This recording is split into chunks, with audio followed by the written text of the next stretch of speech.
Ok.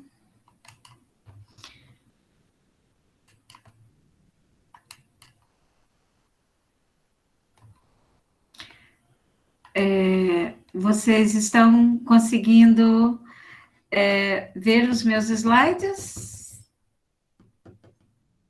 Sim. Ok, então, obrigada. Sejam todas muito bem-vindas, certo? A mais uma semana de aula, que, por sinal, é o nosso último encontro. Quero aproveitar para agradecer a vocês a participação, a presença nas aulas, certo? E desejar a todas também que tenham muito sucesso daqui para frente, certo? Não vou estar mais com vocês, mas quero agradecer a oportunidade de ter participado um pouquinho da formação de vocês, né? Quero também deixar claro para vocês que a qualquer momento que precisarem de auxílio na área em que nós trabalhamos, pode recorrer, tá ok? Mesmo que eu não saiba de imediato, eu vou buscar esclarecer para poder ajudá-las, certo? Então, podem contar comigo e sou muito grata pela participação de vocês e pela oportunidade de ter estado junto com vocês ao longo desses anos. E espero, e com certeza vai ocorrer, que no futuro nós tenhamos muito orgulho, né, de todas no seu mercado profissional, na sua área de atuação. Temos excelentes alunas que hoje estão no mercado se destacando e com vocês, com certeza, não será diferente, tá bom? Então, o que nós... Esse é o nosso último encontro, então, por isso quero desejar a todas vocês muito sucesso na vida profissional e uma excelente semana de provas também. E qualquer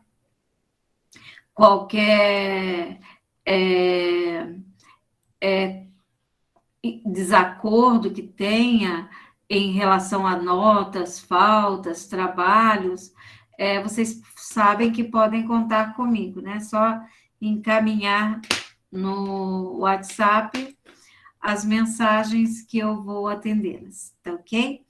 Então, meninas, como é o nosso último encontro, o que eu resolvi preparar para nós?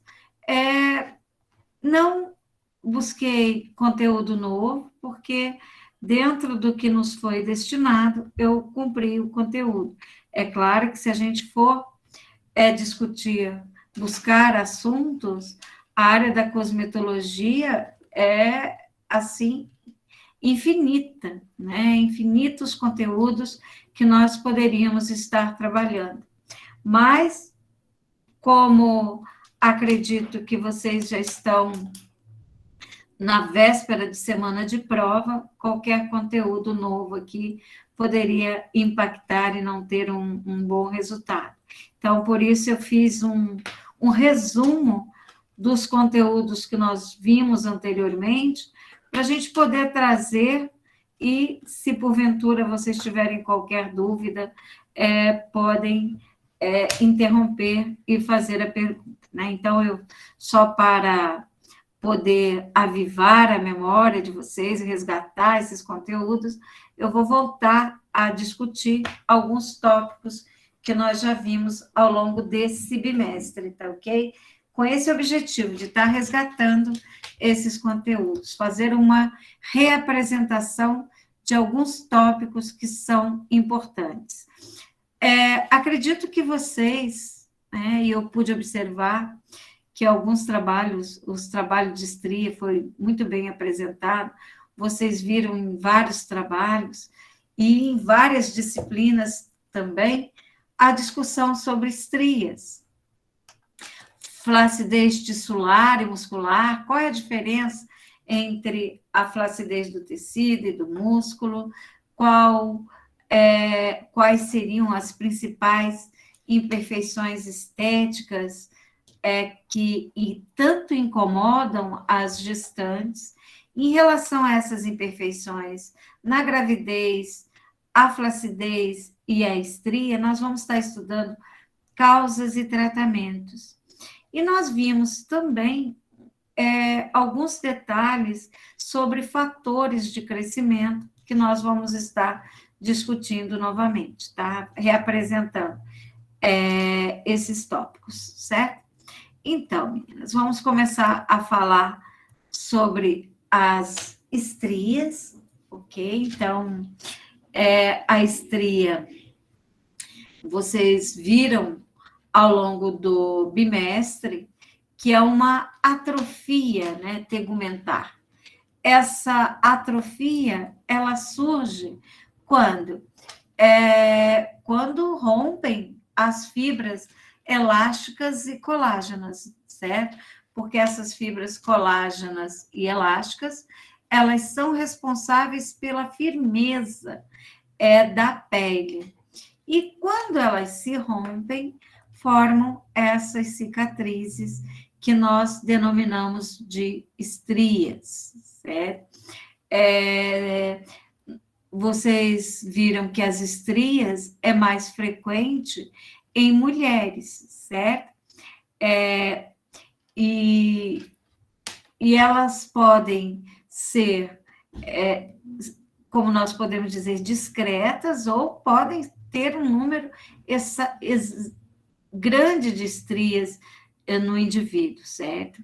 E o aspecto dessas estrias, elas, inicialmente, como vocês podem observar na fotografia, elas são lesões lineares, rosadas, ou mesmo cor da pele. E essa lesão, ela pode ser ligeiramente deprimida ou elevada, certo? E, com o tempo, elas evoluem para aquela coloração branca, que já se caracteriza a cicatrização com espessura e largura variáveis, dependendo do tipo de estria, certo? E vários fatores podem colaborar para o desenvolvimento das estrias, como vocês sabem, né? E entre esses fatores, né, nós temos aí as alterações de peso, as alterações hormonais, a própria genética do indivíduo, certo? E as infecções, né? Então, vocês vão observar que o uso de cortisol, certo? Então, em relação às alterações de peso, aquele efeito sanfona, o emagrecer e engordar de forma rápida, ou mesmo na puberdade, com crescimento muito rápido do adolescente, certo?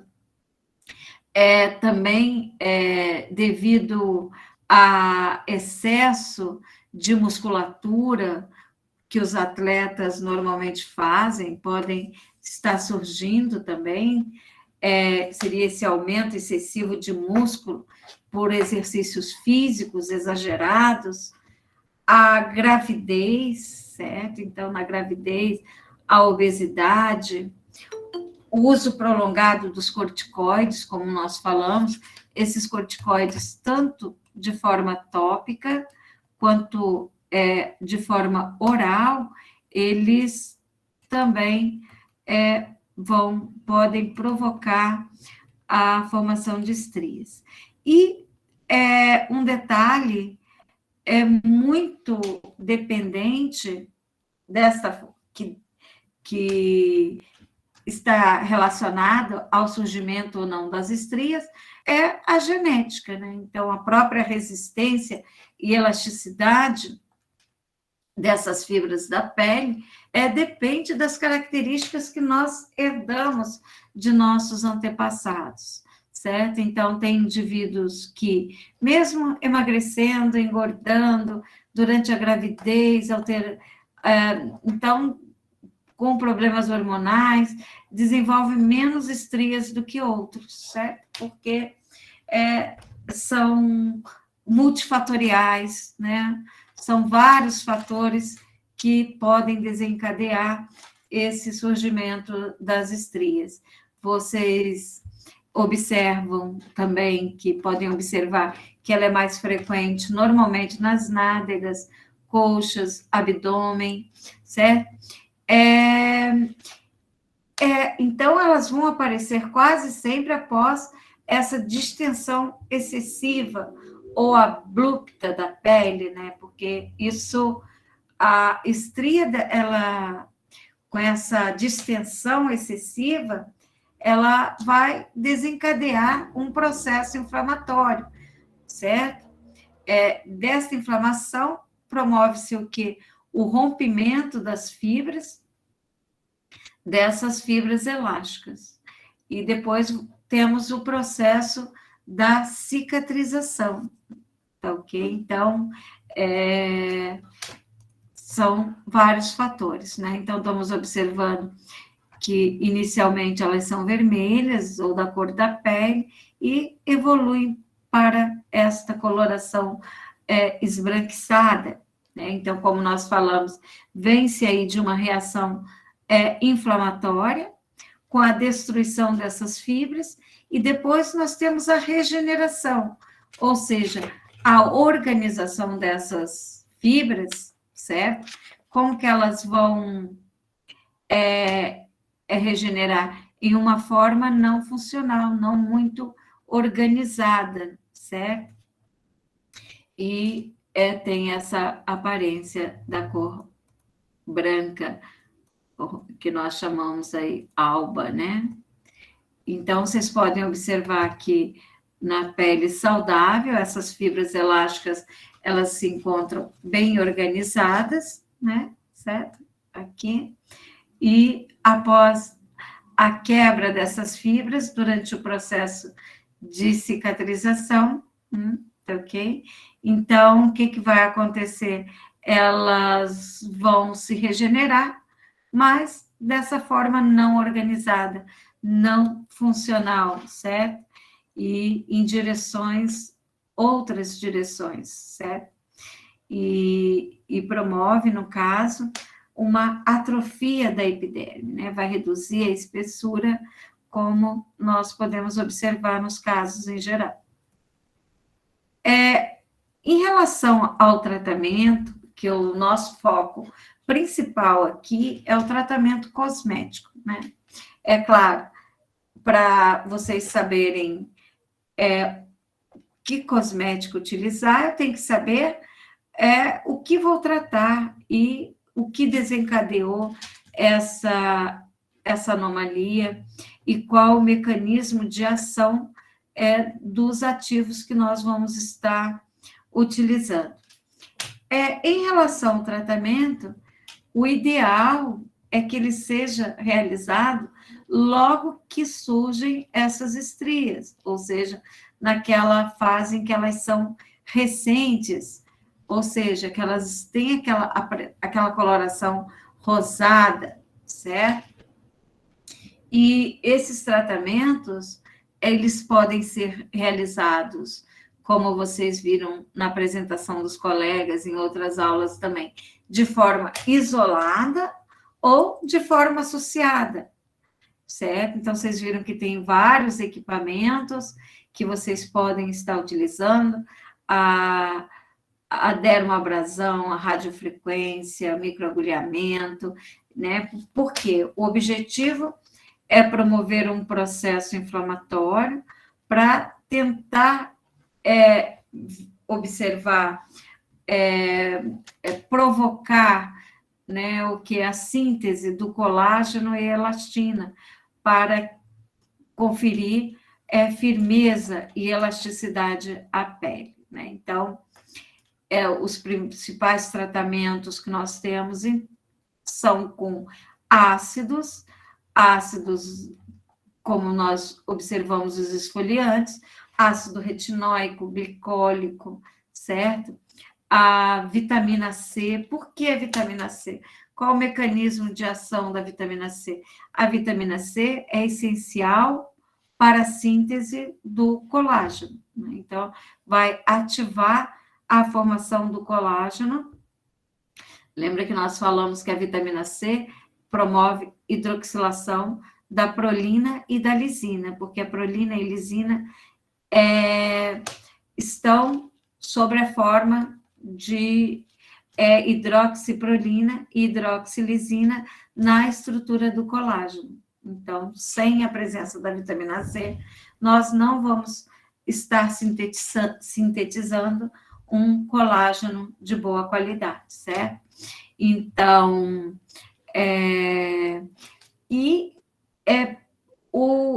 muito importante essa prevenção, manter a hidratação do corpo internamente, através da ingesta adequada de água, certo?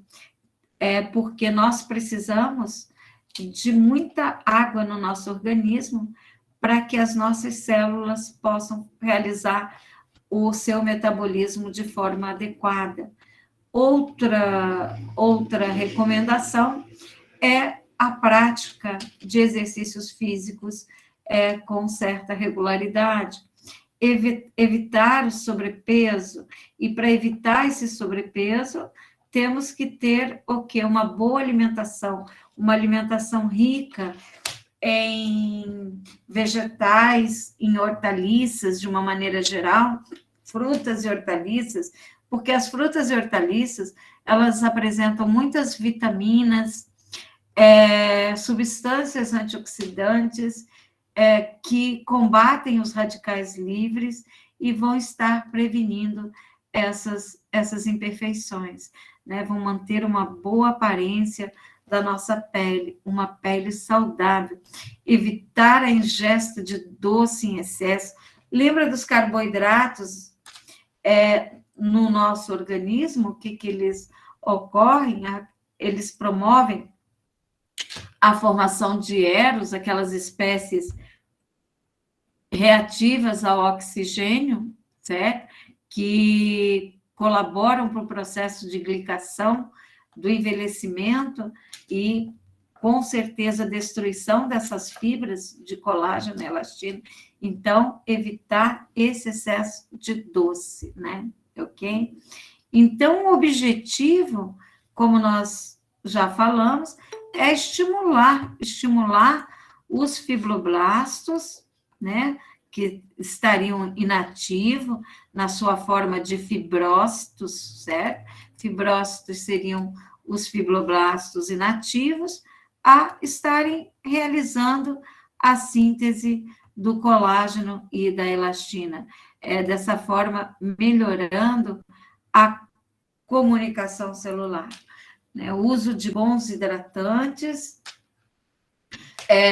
substâncias que possam auxiliar na circulação sanguínea, aumentando a irrigação sanguínea, a espessura da epiderme, ok? Promovendo esse aumento dessa renovação celular, ok?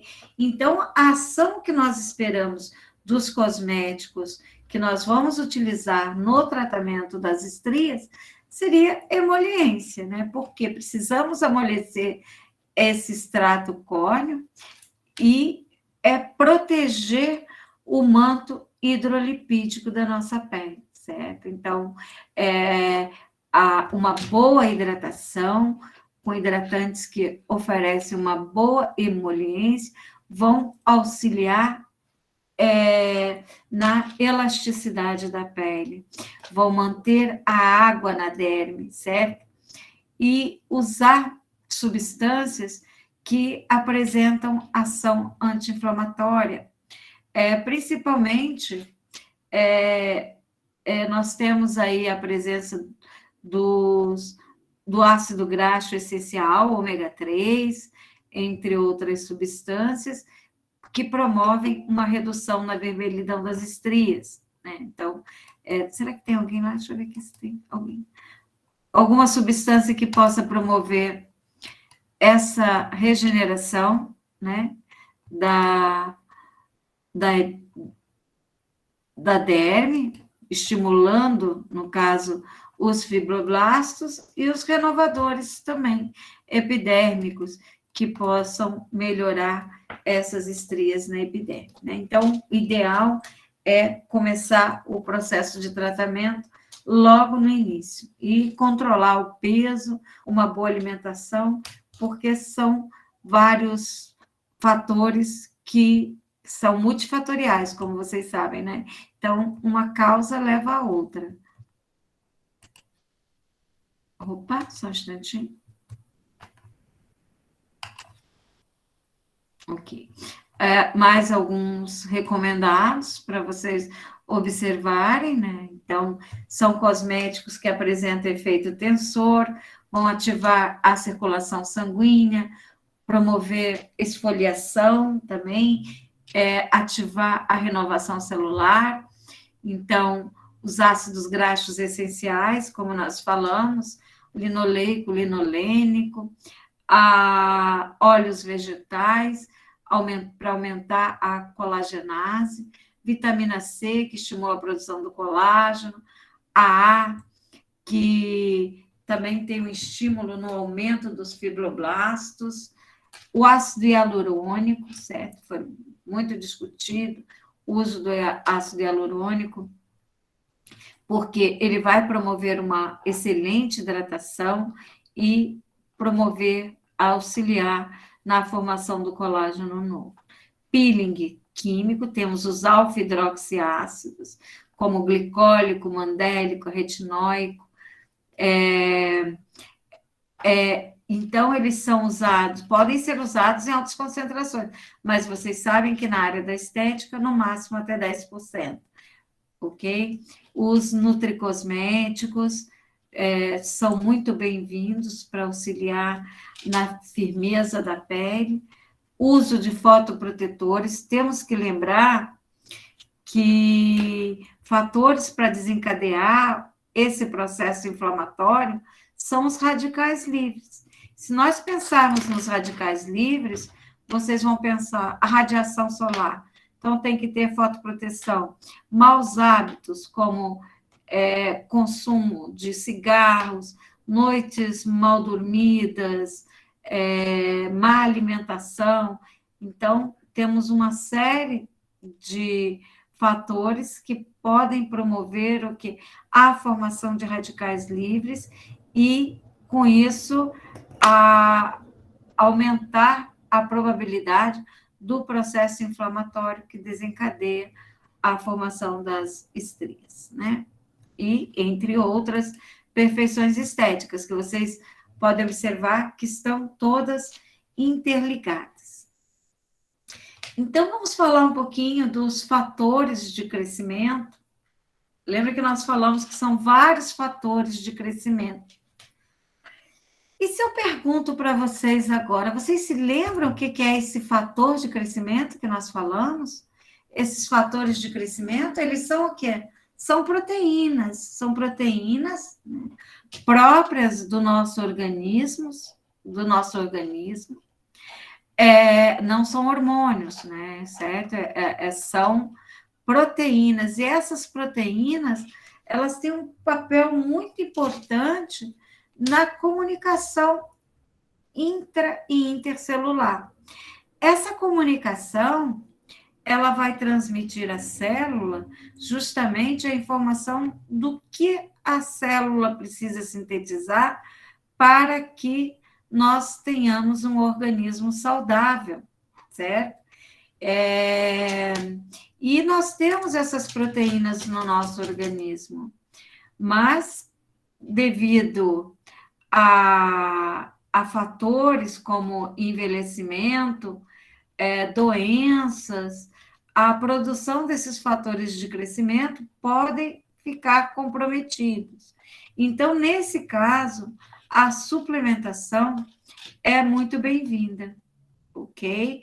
Porque esses fatores de crescimento são vários, entre eles nós temos o transformador beta, o fibroblástico, o insulínico, certo? que são utilizados também no tratamento da estria, tratamento do envelhecimento, tratamento capilar, na hipercromia, como nós vimos também, tá ok? Então, esses fatores de crescimento estão relacionados à síntese do colágeno, elastina, remoção de manchas da nossa pele, certo? Porque eles vão estar atuando diretamente no processo metabólico das células, nessas reações químicas.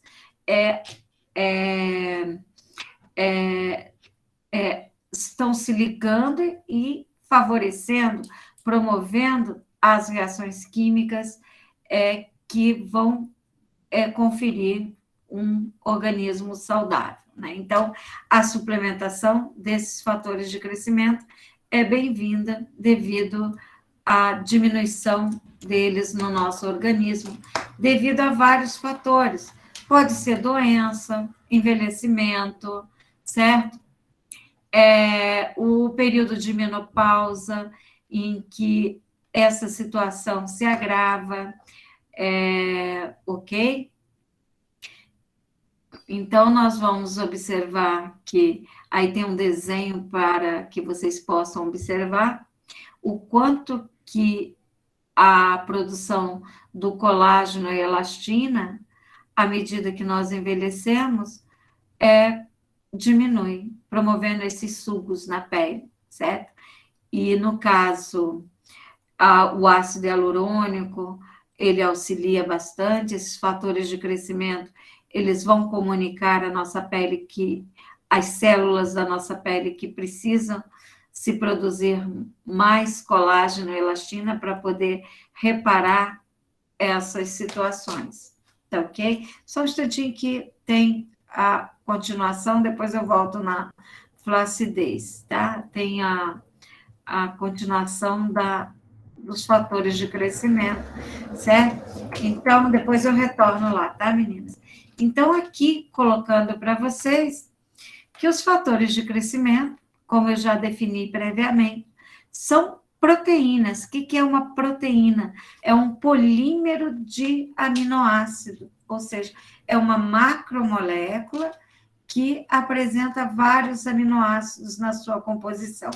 Podem ser também peptídeos, certo? O que são peptídeos? São fragmentos de proteína, são fragmentos, então, de fatores de crescimento, que são responsáveis por essa sinalização, pelo crescimento celular, esse crescimento celular que ocorre na angiogênese e na transcrição gênica, que são responsáveis por diversos eventos que ocorrem no nosso organismo. Então, esses fatores de crescimento, eles são encontrados no nosso organismo, no plasma, que é rico em plaquetas, né? Esse PRP, o que significa? Plasma rico em plaquetas, né? E esses fatores de crescimento, eles são utilizados na área da estética, não tem muito tempo, tá, gente? Isso é uma tecnologia mais ou menos recente, ok? Então, deve ter uns 10 anos que foram introduzidos o seu uso como ativo em produtos cosméticos, sendo atualmente, eles podem ser utilizados isolados ou combinados entre si, vários fatores de crescimento associados a aparelhos, certo? Tanto no anti-envelhecimento, na cicatrização, para tratar aquelas imperfeições que vocês viram, né? Estrias, flacidez, entre outras imperfeições, porque vão estar estimulando a angiogênese e a neocolagênese, certo? Então, estimulando aí a matriz extracelular, vai estimular os fibrócitos a produzirem a se transformar em fibroblasto ativo, né? Produzindo colágeno, elastina, que é tudo que a nossa pele precisa para se manter mais jovem possível, né? Então, aqui. E temos vários fatores de crescimento. Eles podem ser isolados, utilizados de forma isolada, ou seja, você pode adquirir um determinado fator de crescimento desse e utilizar para uma situação específica, né, como crescimento capilar, ou mesmo nós vimos para inibir o crescimento do pelo, né, no caso da depilação, certo? Eu tanto posso para estimular o crescimento da fibra, quanto inibir o seu crescimento, como no caso da depilação, promover o desenvolvimento do colágeno e elastina também, né? Certo? Melhorar a aparência de rugas, reduzir linhas de expressão, então facilitar a nutrição dos folículos.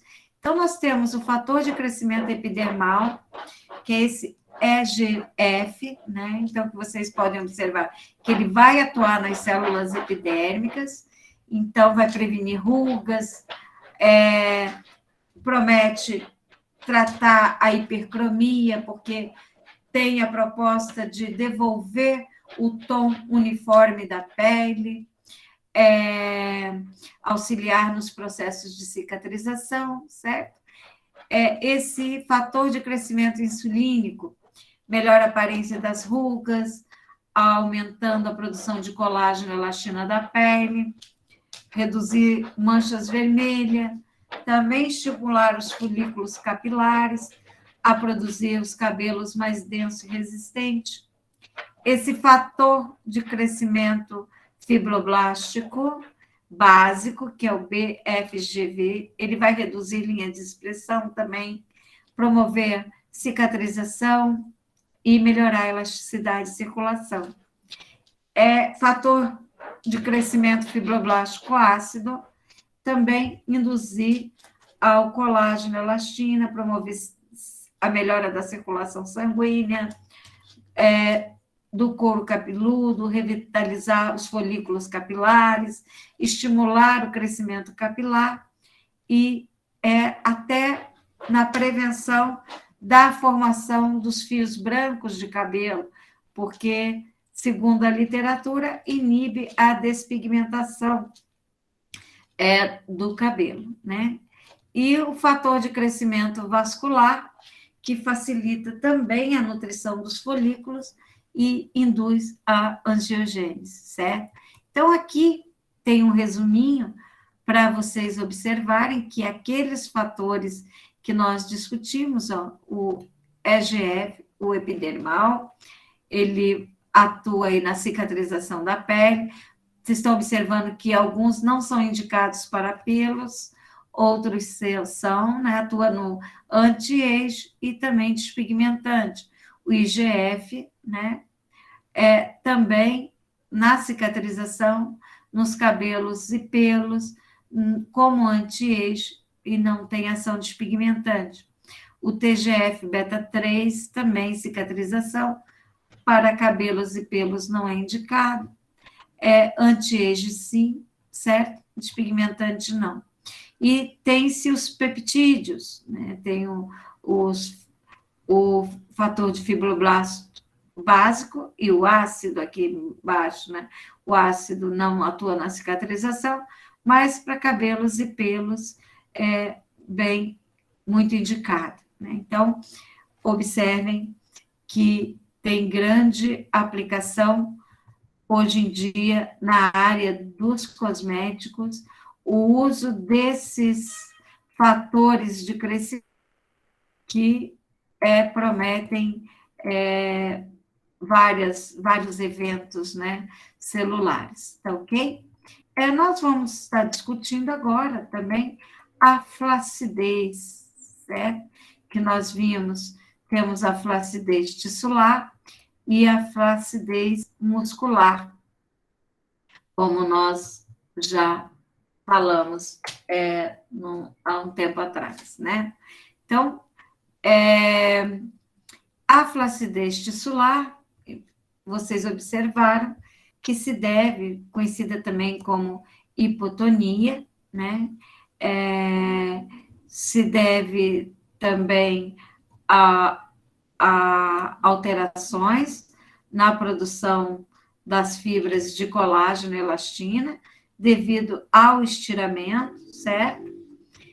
E quando nós falamos a correlação com a flacidez muscular, o próprio nome está dizendo, é correlação aos músculos. A tissular da pele seria em relação à pele, né? A perda da aderência do colágeno e elastina, certo?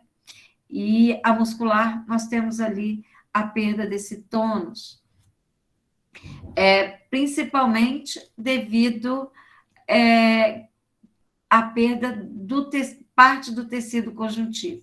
Então, precisa ser trabalhada essas estruturas para que possa se desenvolver a firmeza. Então, observem que a flacidez de pele é mais propensa, ela se agrava com a idade, né? Ok?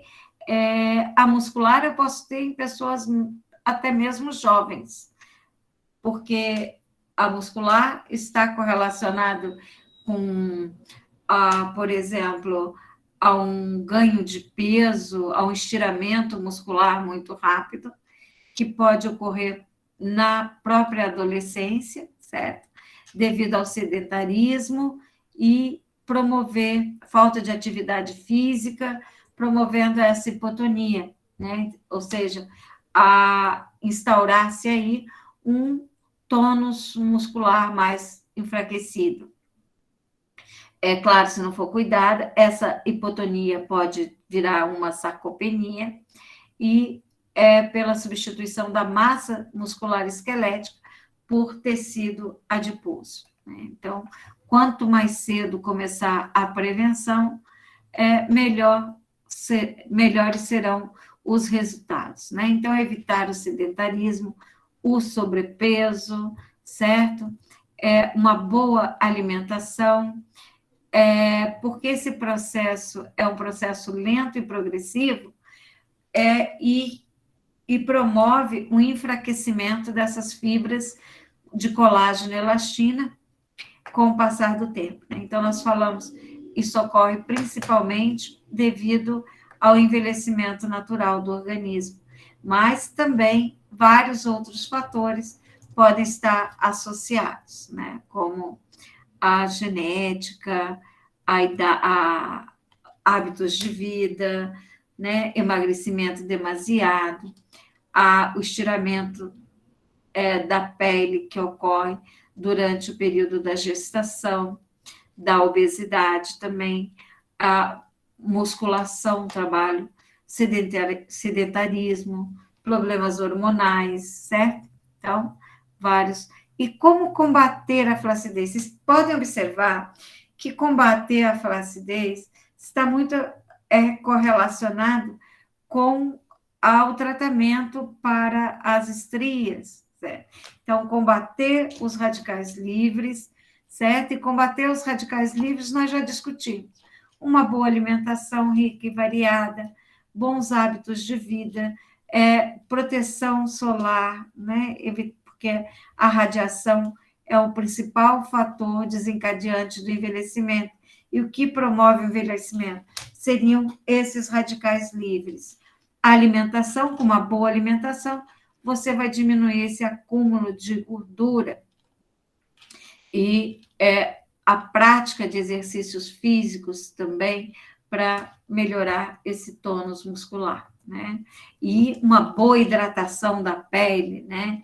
Então, o tratamento com os cosméticos ou com bons hábitos, como alimentação, exercícios físicos, tem como proposta aumentar a microcirculação, uso de óleos vegetais e outros hidratantes, principalmente aqueles hidratantes que fazem parte do fator natural de hidratação da pele, que promovam uma hidratação ativa, né? O consumo de água adequada para manter esse manto hidrolipídico que protege a nossa pele, certo?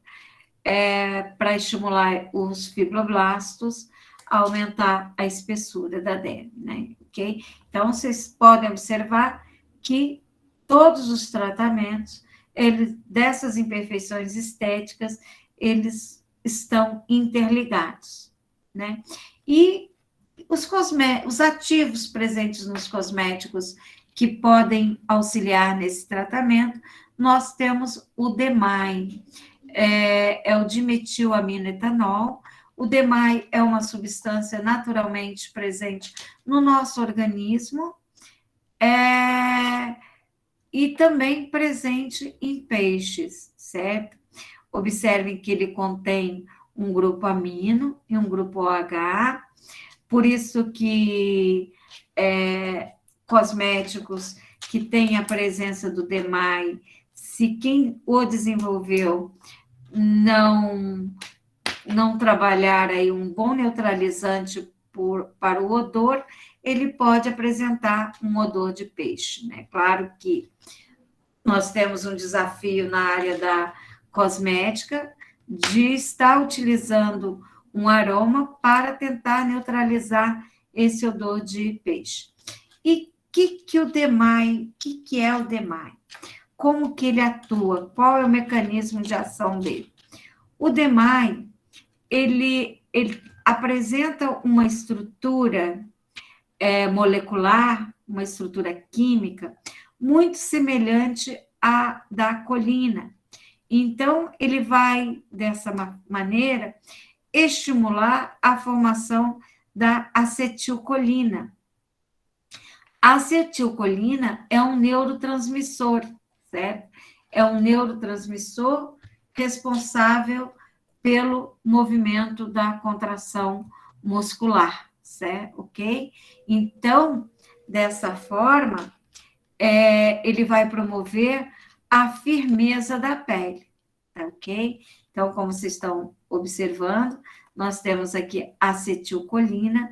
Quem é precursora da acetilcolina é a colina, e o DMAI, ele é uma substância que tem uma estrutura química, vocês podem observar, por essa que nós estamos colocando da colina e do próprio DMAI, observe que tem um grupo amino e um OH, né? Então, ele tem uma estrutura química muito semelhante. Então, o que acontece? Se liga com a acetilcoenzima A, formando acetilcolina, e dessa maneira promovendo a contração muscular e, dessa forma, a firmeza da pele, né? Então, é muito utilizado para melhorar o tônus muscular. Outro que tem que atua também na flacidez é o Rafamine, né, certo? Então, ele também um agente firmador, ele é obtido da soja, ok? Então, a proposta é que aumente a elasticidade e a tonicidade da pele, porque ele estimula o crescimento dos fibroblastos e a organizar essas fibras de colágeno e elastina, né? Então, prevenir a elastose, né? Então, vai proteger as fibras de colágeno e também a elastose. Então, seria também interessante o uso do Rafamine na prevenção das estrias, certo? O Tencine tem um efeito muito semelhante ao do DMAI, que seria... observem que o Botox, ele tem um efeito contrário ao do Tencine e do DMAI. Porque o Tencine e o DMAI, eles vão ativar os neurotransmissores, né? Ao passo que, quando se usa o Botox, você inibe a acetilcolina. E o Tencine e o DMAI ativam a acetilcolina, que é o neurotransmissor, né? E o Botox, ele inibe, certo? Então, nós temos que, nesse caso, o Tencine e o DMAI, eles apresentam meio que esse efeito Cinderela. O tencine ele é extraído da semente de trigo.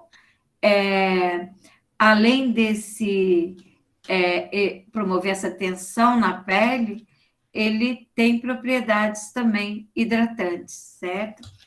Então, efeito Cinderela, porque nós temos aí um período de 6 horas. Mais uma vez, o ácido hialurônico. Ácido hialurônico torna-se um queridinho da área da cosmética, justamente por causa da sua capacidade hidratante. É claro, lembrando que o DMAI, quando a gente fala que ele não passa da epiderme, depende. Se ele estiver, por exemplo, a sua presença em dermocosmético, onde está através de nanopartículas, ele pode sim penetrar na derme, certo?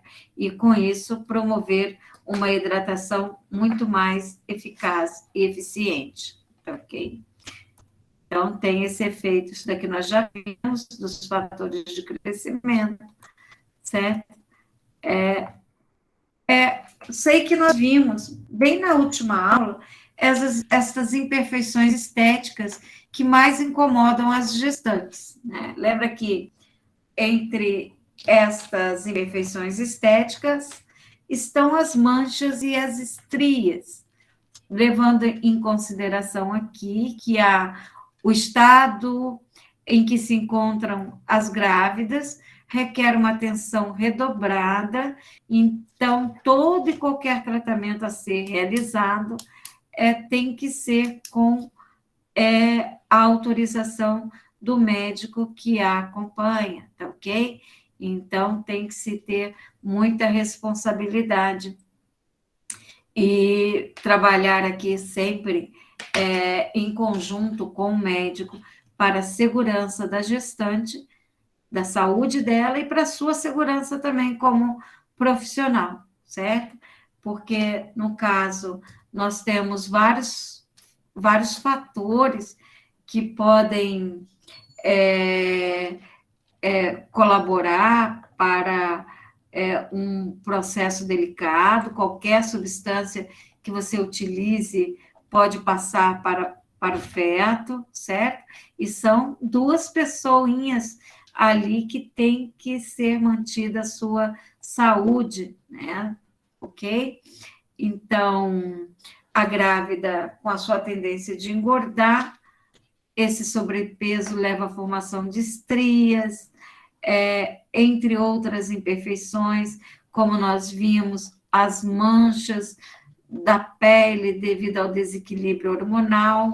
Então, elas precisam de atenção, esse aumento do estrogênio, da progesterona, de hormônio como a gonodotrofina, que é aquele que desencadeia os enjoos, certo? Então, todas essas alterações levam ao aparecimento das estrias, da gordura localizada, né? Celulite, flacidez, manchas, acne, que tanto incomodam também, certo? E quais são os ativos que são recomendados para as grávidas, né? Então, sempre bom consultar, ter certeza se realmente é inofensivo ou não. Por mais que a gente possa falar que é inofensivo, vocês devem sempre lembrar que cada indivíduo é único, certo? Então, pode ser inofensivo para 90% da população. Pode ser que tenha 10% que são que aquela substância vai promover algum tipo de irritação. Então, por isso que é sempre bom conhecer muito sobre a saúde do seu paciente, cliente que você está atendendo.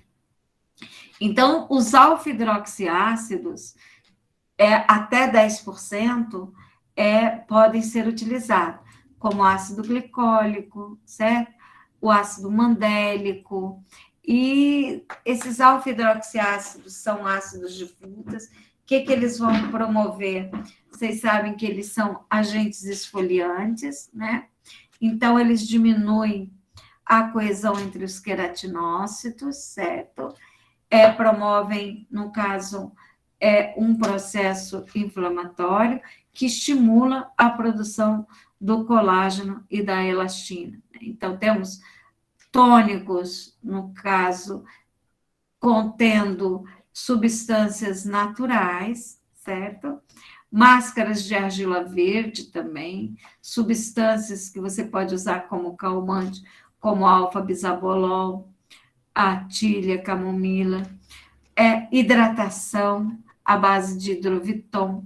Hidroviton é uma solução composta pelos fatores de hidratação natural da pele, ou seja, contém substâncias muito parecidas com aquelas presentes naturalmente no extrato córneo, que são responsáveis pela retenção de moléculas de água, né? Que fazem o que nós chamamos de hidratação ativa. O PCA-NA, que é o ácido de pirrolidônio, a vitamina C, só que devemos lembrar que no hidroviton também tem ureia, e a ureia, ela só pode ser utilizada para grávidas se estiver presente na concentração de até, no máximo, 3%. Né? Inclusive, hidratantes que apresentam ureia, se tiver acima dessa concentração, obrigatoriamente devem trazer um alerta na sua embalagem, porque a ureia pode passar para a placenta, né, certo? A vitamina e prejudicar o feto. Então, nós temos aí a vitamina C, que pode ser utilizada, né? A vitamina C é fundamental para a síntese de colágeno e elastina, gomágeno, que seria uma esfoliação natural. Lembrando vocês das soluções higienizantes, é recomendado que os sabonetes a serem utilizados tenham um pH mais ácido, porque aqueles alcalinos podem promover a retirada do manto ácido protetor da pele, e com a retirada desse manto ácido, desprotege a pele, deixando ela mais suscetível à entrada de agentes agressores, certo?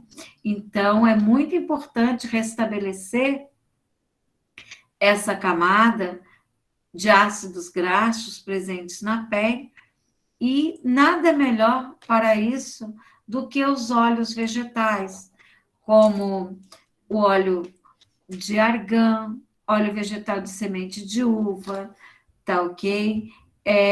Rosa mosqueta, manteiga de cupuaçu também, e os outros que nós temos aí no caso. Lembrando da contraindicação da ureia, certo? A lantoína é indicada, lactato de sódio também. A tretionina não, porque a tretionina mostra-se efeitos teratogênicos, certo? Para o feto também, né? Então, tem alguns ativos que são proibidos na gravidez. Os parabenos, por que esses ativos são proibidos na gravidez? Porque ensaios em cobaias mostraram que são alergênicos, certo? Trazem algum tipo de alteração para a saúde ou da mãe ou do feto, né? Então, não devem ser utilizados. Por exemplo, as benzofenonas se concentram no organismo e podem passar, né? E ter irritações, passar para o feto, né? Então, as benzofenonas não tem que estar ausente, os parabenos, certo? Observação do nome segundo o INC, como são colocados no rótulo, né? Como metilbenzilidene, certo? Propileno glicol também pode provocar irritações, alergia, a ureia, né? Os alfa-hidroxiácidos, como o ácido glicólico e o salicílico, que é um beta-hidroxiácido, podem ser usados no máximo até 10%, né? Acima já não pode. A própria área da estética, não só em mulheres grávidas, mas em geral, só no máximo até 10%. Né? Derivados da vitamina A e a isotretionina, como eu falei para vocês, não devem ser utilizados, né? Ok? Então, aqui nós temos alguns ativos permitidos para o tratamento da acne. A alantoína é um ativo natural, extraído do couve-fleur, né? Então, ele tem ação cicatrizante, revitalizante, epitelizante, então, alecrim, ação adstringente, antisséptica. O alfa-bisabolol, que é obtido da camomila, então, tem uma ação anti-irritante, tem ação cicatrizante também, antimicrobiana. Extrato de ramamelis tem ação adstringente, extrato de própolis também tem ação antiacneico e antibiótica, hibisco, nicotinamida, ácido azelaico. Ácido azelaico é excelente porque ele protege a pele do Propionum bacterium acne, que é a bactéria que promove a formação da acne, certo? E a zeloglicina, que tem ação seborreguladora e antiacneico, certo? Então, meninas, preparei aqui um resuminho do que nós vimos nesse segundo bimestre, ok? Qualquer dúvida, estou à disposição de vocês. Qualquer comunicação, podem me conectar no grupo ou em particular no WhatsApp. Estou à disposição de vocês, tá bom? E no que eu puder ajudar, podem contar comigo, certo? E tenham uma excelente semana de provas e muitas felicidades para vocês. Muito obrigada pela participação ao longo de todos esses anos em que eu estive com vocês também, tá? Então, sejam felizes, muito sucesso na vida profissional de vocês. Fiquem com Deus. Obrigada, prof. Obrigada, prof. Boa noite. Obrigada a vocês. Boa noite. Sejam felizes. Estou aqui para ajudá-los, tá? Boa noite, professor. Boa noite, prof. Obrigada, igualmente. Obrigada a vocês, meninas. Boa noite, prof. Muito boa noite.